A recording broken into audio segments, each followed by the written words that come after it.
on the road in southeastern Ontario on a journey to the center of a scam. To meet a man we've only heard in recorded phone calls with a woman half a world away. Hello? Hello. Yeah. Yeah, Marcel, this is Mary. I don't understand why are you angry at me and why do you keep calling my clients and telling them that I am a scammer? Mary is a scammer, using a fake name and stolen photos to identify herself. In this call, her victim, Marcel Deschamps, realizes she's scamming him. So I want my money right now. No, Marcel, until you will apologize. No, that no. $3,500 that I gave you, you're going to put it in No, the you will never see it in your entire life again until you're f***ing to me like this. Because you're a Oh, you're scammer. f***ing up, okay? I have not met a person like you. You're terrible. Well, We've learned that Mary's real name is Mariam Charchian. We find her on social media, enjoying a lush life at Marcel's expense. you just f***ed up my credit. I have not $1 to play with for my next 2 weeks. How the f*** am I supposed to live? Marcel, I will send you kill things. myself right now. I will confirm Yeah, right. that. Oh, just go You ahead and kill yourself. You don't need to anyone, It's going to be okay? on you, right? You don't need to anyone. You won't give a f***. How we found this call and came to learn so much about this case is a story in itself. It begins overseas in the former Soviet Republic of Georgia, in the capital, Tbilisi, at this building that houses a call center better described as a fraud factory. This is Luke Steven Hoffman on the line. I was assigned as your financial advisor. An anonymous source is leaking data to journalists from inside. My name is Alex Davis. All right, nice to meet you.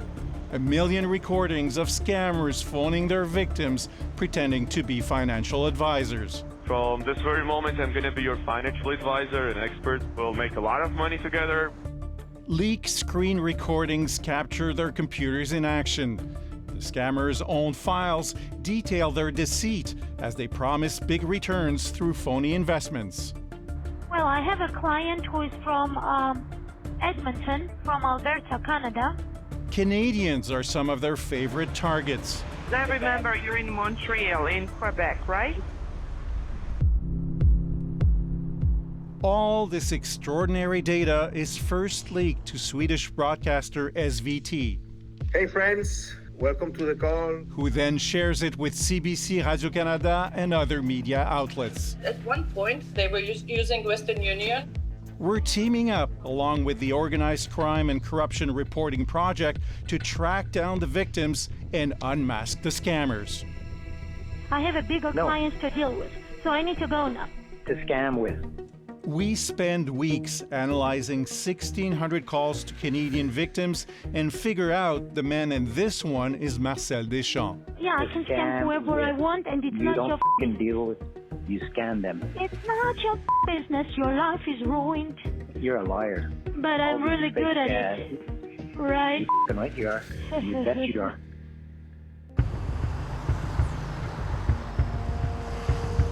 So Marcel Deschamps wasn't returning our phone calls, wasn't answering our emails. So we decided to head here to Alexandria, Ontario, to try to find him. And we managed to reach one of his relatives who talked to him, and he's agreed to meet us at the local Tim Hortons.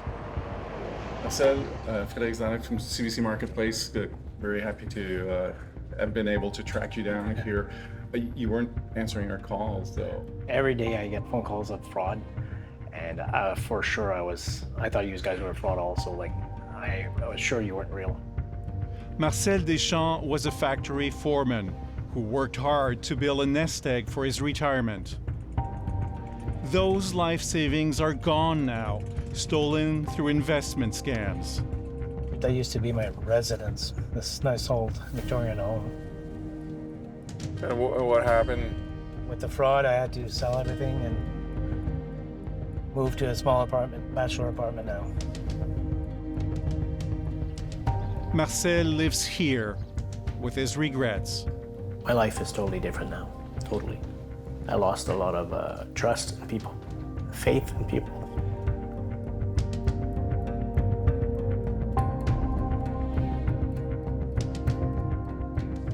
trust people.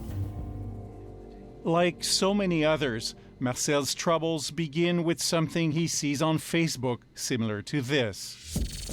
Important news for all residents of Canada. Kevin O'Leary is offering you the opportunity to earn up to 7,000 Canadian dollars a week. It looks like a news story from CTV, but it's totally made up with the help of AI. My goal is simple. I want each of you to have the opportunity to create a stable source of passive income. All you need is a few $100s to join in. We've made sure this isn't just for the wealthy or tech-savvy. A more recent trend has fake news reports featuring Prime Minister Mark Carney. Our role is to make sure Canadians aren't left behind as the global economy moves toward automation and AI. He urges Canadians to sign up for government-backed investment programs to combat things like inflation or tariffs. We're proud to support agentic AI. When Canadians do sign up, their contact info is immediately sold to the overseas fraud factories. It was too easy to get in. For people at home, don't bite. Nothing is real now, and nowadays on the internet. Marcel's losses escalate rapidly. He becomes desperate to get his money back. There's always that little hope that somebody out there will help you. I guess it's like gambling, right? If you're playing cards and you're losing money, well, I'm going to put another 20 in. I'm going to get it back. That's when Miriam Charchian, aka Mary Roberts, comes calling. She tells Marcel she's a cryptocurrency expert who knows how to recover his stolen funds. Marcel, of course, sir. I give you the promise. I give you my word. I promise you, you will get it. Don't worry. Miriam works to build trust with Marcel, using the identity of a real registered financial advisor named Mary Roberts. She says this passport is hers, but it's a fake. And when Marcel sends her a photo of himself, Miriam, or Mary, gushes that he looks like a teenager. In the fraudsters database, she notes that Marcel has started to love me and that she's asked him for $10,000. Those same scammers set their sights on Ginette Gauthier of Drummondville, Quebec. Hello? Good morning. Hi. Good morning Can to I you speak too. with Ginette? Ginette Yes, Gauthier?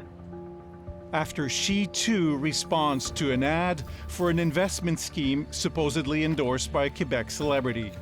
This is Luke Stephen Hoffman on the line. Ginette is an accounting technician, and her chat with Lucas leads to many more that convince her she's cashing in. How did they make you believe that you were making a lot of money? With the application, I saw my investment goes up really fast. That app is in fact a fake investment platform that shows Ginette fake returns on her money. I watch my account. I double my amount. Yes, absolutely. Yeah, we have a financial plan, so we need to make 1 million. Okay. Ginette, the first million is always very hard. However, I can see the potential in you, and that's why I'm trying to change your mindset. Ginette is urged to step out of her comfort zone to invest thousands in a project they claim is related to Tesla. So when they asked you to put in an extra $3,000, what did you do? I gave them the $3,000, and on Monday I had $50,000 or $60,000 on the application. My investment go whew! And that's when I said to Lucas, I want to withdraw my money because it was enough for me. After that, the nightmare began. Coming up, the scammers are upping the ante. If you don't do that, your case will start the investigation and you will have a problem. As we zero in on them after the break. I mean, we know what's going on in here. We know that people are being scammed in this building.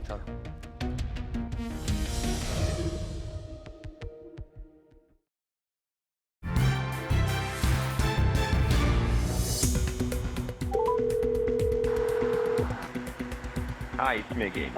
The pressure is mounting on Ginette Gauthier of Drummondville, Quebec. Hello. Hello, Jeanette, it's me again. Are you driving? Yeah.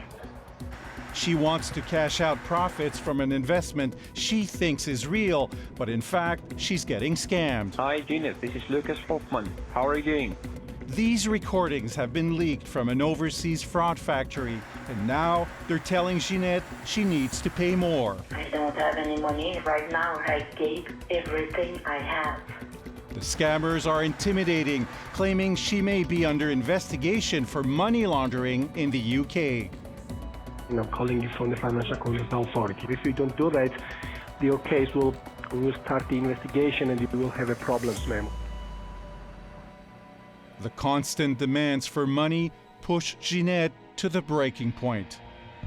Jeanette, for this moment, you can solve all of your problems in Yes. say. Everyone told me that.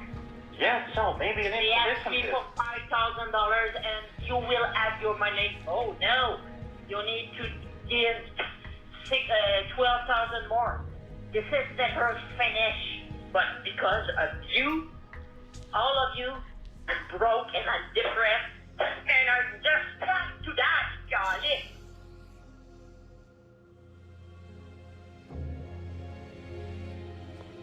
I cry all night. But I don't want, I doesn't want to tell nobody about that. What helped you to... This little guy, he helped me. If Shallow hadn't been here? Maybe me too.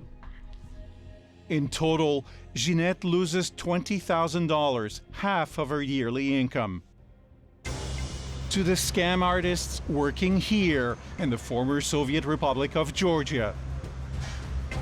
In a few short years, they've ripped off victims to the tune of $50 million. Behind us, there's actually a call center of scammers. Our colleagues gather in Tbilisi to stake them out. It's really strange. How many buildings do you see where all the windows are covered? Leaked records from inside show at least 85 people employed here by a company calling itself the AK Group. We're like 20 meters away from the entrance. Our colleagues make their move, hoping to confront the fraud factory's bosses. Hi. Hi, good morning. Hello. Yeah. We're looking... We're from Swedish television. And from ZDF. But a security guard won't let them pass. I mean, we know what's going on in here. We know that people are being scammed in this building. We know that people are being scammed in here.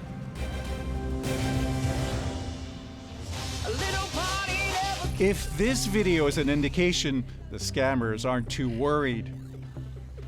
They celebrate their successes with elaborate parties and with prizes that can include luxury cars. Their leader is pictured here on the left, a 34-year-old man named Akaki Kefkishvili. Fraudster Mariam Charchian, known as Mary Roberts, is one of his best. She pocketed as much as $29,000 US a month by shaking down victims like Marcel Deschamps. I only took Don't blame him $3,000. because you didn't. That money there you put in, it's a scam. $3,000 is nothing, Marcel. Marcel figures out she's playing him, but when he demands his money back or else, Mariam can only laugh. Tell you what, I'll give it to the cops. They can reach Interpol. We have your picture of your passport still. We still have your picture on the internet, right? You're so laughing. You're so stupid. Even if you're gonna call the police of Canada, police of Quebec, police of Alberta, police of Calgary, police of Ontario, and the police of the entire world, you will never find my real passport. You fucking dump. That laughter doesn't sit well with Chris Sutton of the Ontario Provincial Police. You're so stupid. He's a special constable with their cyber-enabled fraud team. How does it feel to hear her basically laugh at him, but at you guys too by saying, "You'll never catch me"? It's certainly frustrating. It's very difficult to hear conversations like that. But ultimately, I think for a lot of us, myself included, that sort of just adds fuel to the fire. Chris's team has managed to disrupt some scams and freeze millions in stolen money, but it isn't easy. What do you think is the problem here? I think one of the biggest problems in the industry right now is that international coordination and international cooperation. Even the victims don't play along. Most never tell police they've been scammed. We need those victim complaints, though they are sort of our livelihood as a starting point for an investigation. What are the chances for the victims of getting any funds back? While time is of the essence, the faster that someone can report, there is definitely an increased likelihood, but unfortunately there is no guarantees in this industry. After the break, time to confront the minister in charge. If there's someone who could fix this, is Prime Minister Mark Carney. Why is it still happening?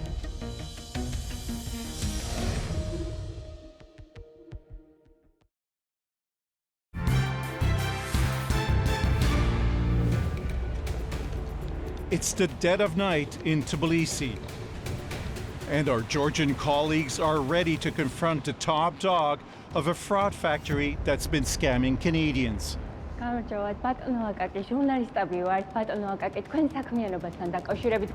Bodyguards block their path as Akaki Kefkishvili takes cover in the back of his SUV. Clearly, a bigger strategy is needed to fight the fraudsters. So we're in Ottawa to ask Public Safety Minister Gary Anandasangaree what the plan is. Canadians are losing their life savings in investment scams that often start with fake articles, with deep fakes. I'd like to show you just an example of this. We show him how scammers are using AI-generated videos of the Prime Minister to attract victims. That's why we're proud to support Agentic AI, a breakthrough platform that allows Canadians to take part in wealth building. If there's someone who could fix this, is Prime Minister Mark Carney. Why is it still happening? This is outrageous. The use of fake images and fake narratives. There's fraud going on in many parts of the world, including Canada, and I'm just dismayed by it. Look, we have been investing heavily into fighting fraud. So Australia is starting to force banks, telecoms, and social media to stop these ads from getting to consumers. Why is Canada not doing the same thing? We've had a number of attempts in holding our tech companies to account. We have not been quite successful. As you're aware, it's quite a complicated and oftentimes an issue where we've had a lot of pushback. So it is imperative that tech companies play ball. If you don't force Facebook or the social media or the banks to actually do these things, they don't do it. Both Meta and Google tell us it's against their policies to run ads that are fraudulent or promote scams. They say they are taking steps, but that scammers are evading their detection. Back in Alexandria, Ontario, scam victim Marcel Deschamps is taking action of his own. Hello, Mariam. Hello. We find a personal cell phone number for fraudster Mariam Charchian, so Marcel turns the tables and calls her up. It's Marcel. You don't remember me? You told me I could never find you. I could never reach you. Can you remind me yourself, please? I don't quite Marcel, remember you. You don't remember me, Marcel. It's Marcel. No, I don't remember you. Okay, you live in Tbilisi, right? Georgia? Well, no. Are you Mariam Chapchian? Or are you Mary Roberts? Hey, Mariam, you stole money from me. We found you. Call ended. Woo! As for the fraud factory itself, because of our reporting, this location is closed now, though we discover the scammers open elsewhere. Georgian prosecutors say they're investigating, but no arrests have been made, and the world over, the calls keep coming. Hello. Hello? Hello. Hello.